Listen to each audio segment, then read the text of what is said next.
You're about to hear 5 stories. 5 true tales of ghosts, hauntings, and things caught on camera. Stories that have haunted the living for decades. Stories told by those who lived to tell the tale, and some who didn't. If you think you're safe, ghosts only exist in stories, look around you, because these stories might be closer than you think. Welcome to the darkness. Welcome to the hollow signal. You know those ghost stories that sound too dramatic to be real? Like the ones where a house isn't just haunted, but watched, controlled, manipulated by something that doesn't want you there? This story is one of those, and the scariest part, it really happened. In the spring of 1991, a man named Stephen Lee moved into a house in the Black Forest area of Colorado with his wife and 2 young children. He thought he'd found his dream home, secluded, surrounded by nature, peaceful. But just weeks after they moved in, everything changed. Stephen was a former military man, calm, rational, the kind of guy who doesn't scare easy. But he would later say that nothing, not combat, not danger prepared him for what he experienced inside that house. It started with footsteps. He'd be in the kitchen, and upstairs he'd hear slow, heavy steps, deliberate, not like a house creaking, like someone walking. He thought maybe an animal had gotten in, maybe a raccoon or a coyote. He searched the attic, nothing. Then doors started slamming. Lights flickered except the bulbs weren't burnt out. Phone would ring and no one would be there. Then one day Stephen saw it. In the hallway outside his bedroom, standing just a few feet away, was a man, pale, thin, dressed in black. Staring at him, Stephen gasped. He thought it was an intruder. But before he could even react, the man vanished. He told his wife. She didn't believe him. At first, until she saw it too.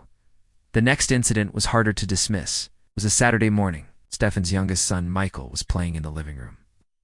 Stephen walked in to check on him and the boy was just standing there, still staring at the hallway. Stephen asked, "You okay?" Michael nodded, but didn't move. Stefan followed his gaze and saw it. A tall black figure at the end of the hall, not solid, not fully transparent either. It's like thick smoke in the shape of a person. And as soon as Stephen made eye contact, it dissolved. After that, they started hearing whispers. Sometimes clear, sometimes unintelligible, but always in the house. Stephen installed cameras. He wanted proof. He set up motion detectors, infrared sensors, even microphones.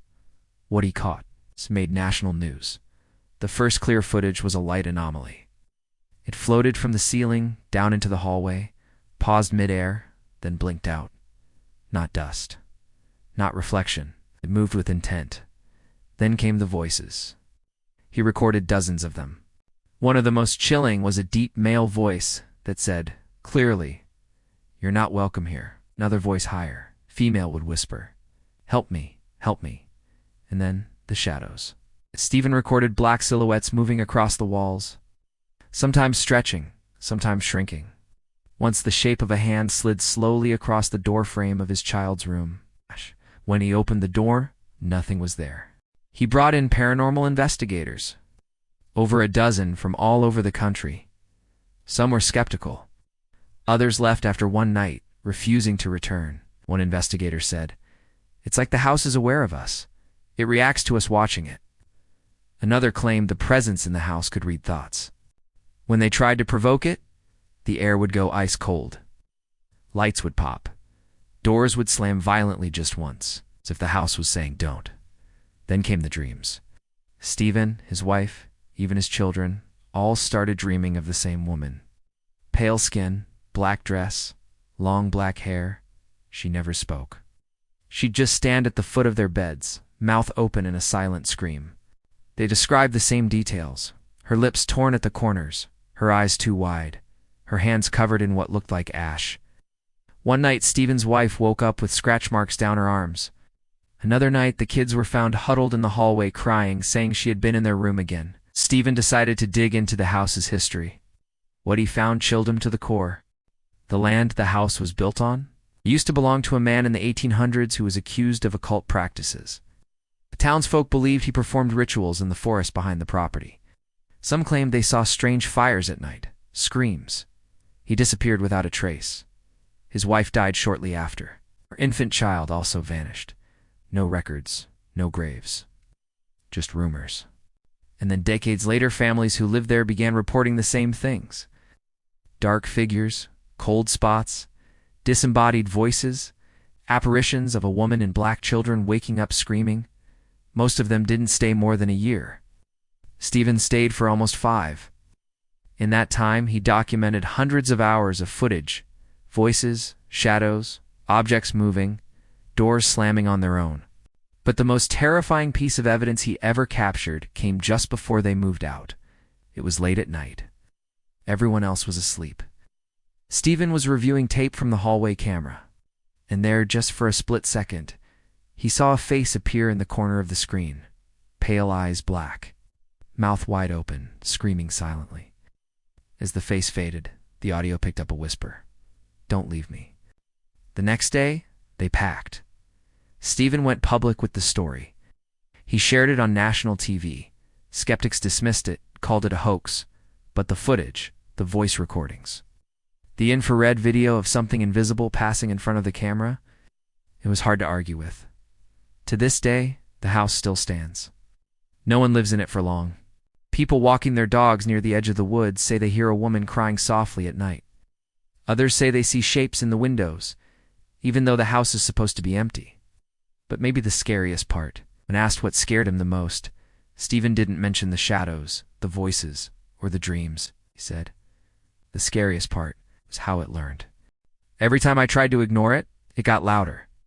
But the moment I paid attention to it, looked at it, smiled." Let's get straight into our second story about a haunted highway. Clinton Road, the road where people vanish. Location, West Milford, New Jersey. Ask any local in New Jersey about Clinton Road, and they'll tell you one thing: don't drive it at night.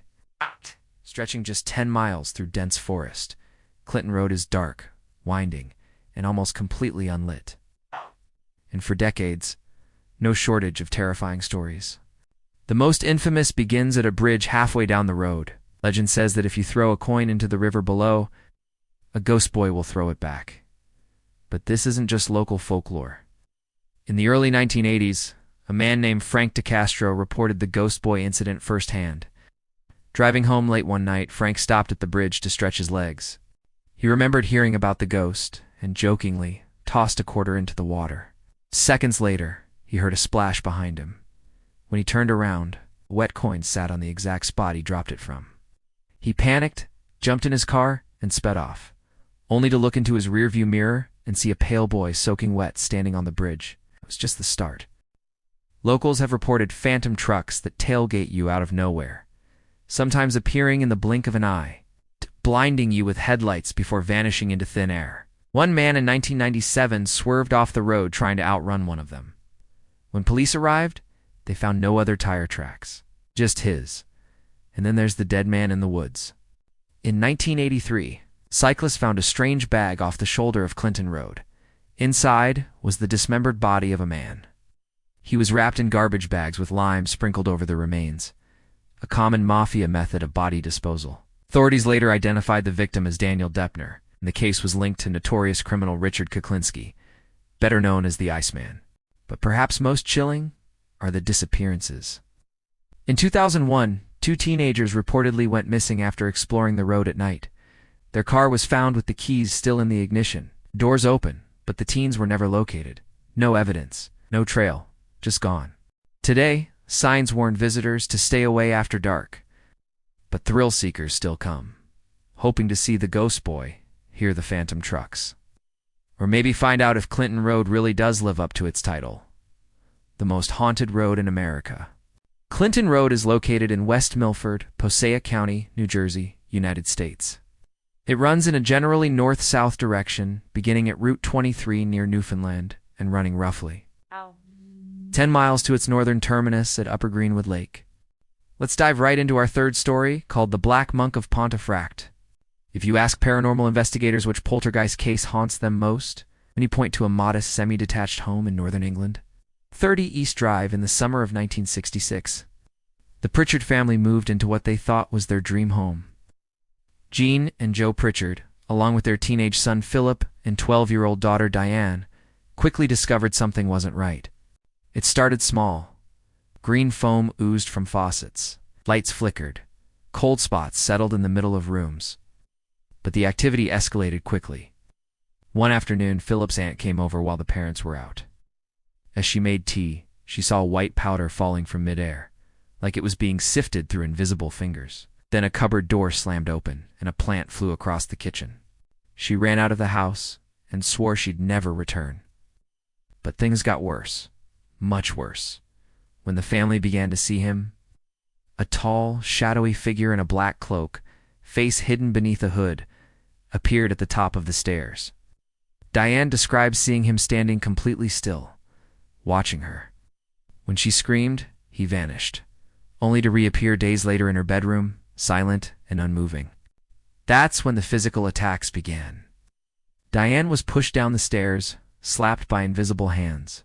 Her hair was yanked while she slept.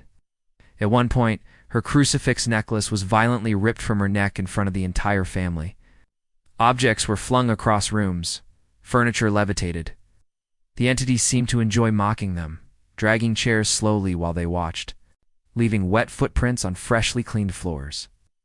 Paranormal researchers were brought in, dubbed the presence the Black Monk, believing he may have been a 16th century Cluniac monk who was hanged for the murder of a young girl on that very property.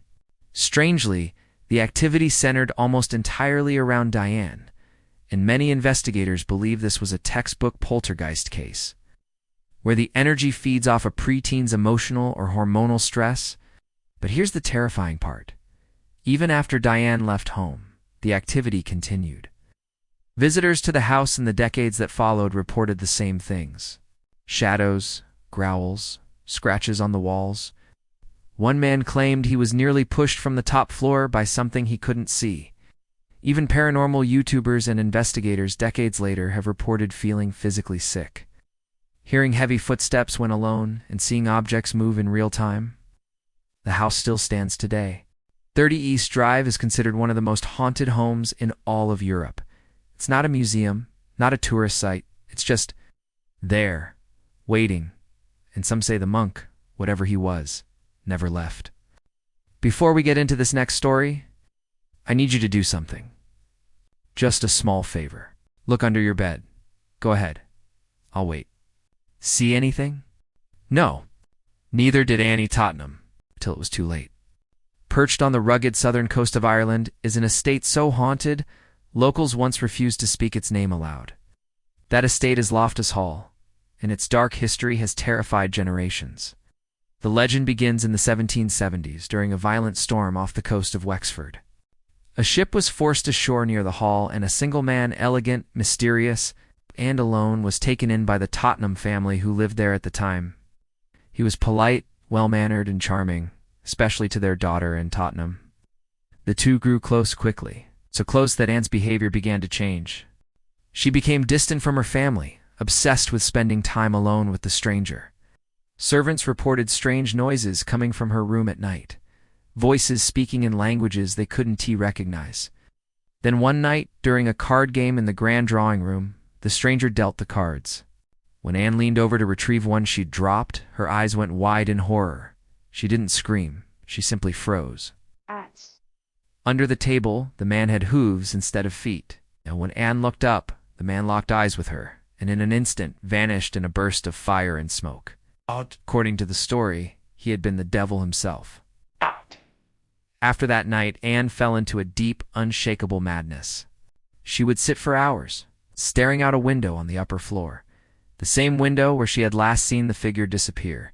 She refused food, refused sleep, refused to speak.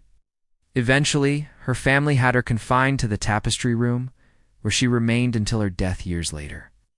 Her body was found curled in a fetal position, eyes open, fixed on the ceiling. But what makes this more than legend are the records. Loftus Hall had dozens of visitors over the centuries. Many wrote down the same experiences. Horses outside the gates that refused to enter, doors that locked on their own, whispers at night from empty rooms, apparitions of inner self, weeping at the window trying to speak. In 2014, a group of paranormal investigators visited Loftus Hall and recorded a now famous photo. A pale figure of a woman in old-fashioned clothing standing near the staircase, Despite no one being present at the time, photo went viral. But those who stayed behind that night said something even worse happened after the cameras were turned off. Doors slammed. A mirror shattered in the dining hall, and one investigator left in tears, claiming he'd been choked by invisible hands. Loftus Hall remained open to brave tourists until 2020, when it was quietly sold into private ownership. The new owners have remained silent about its status and whether the spirits inside ever truly left. But locals still say that when the wind blows off the cliffs just right, you can hear the sound of hooves pacing the old stone floor. If a door in your house ever opens on its own, don't just close it. Stand there and listen, because sometimes what's behind it isn't trying to leave. It's waiting for you. Let's get into our final story of the night, the man in room 209. Security guard John Clemens had worked the night shift at the Wingate Hotel for years. It was the usual routine. Check the monitors, walk the halls, keep things quiet. But on September 14th, 2003, something unusual happened. At 4:03 a.m., a call came from room 209. The front desk answered. Static, then a scream. Not just any scream.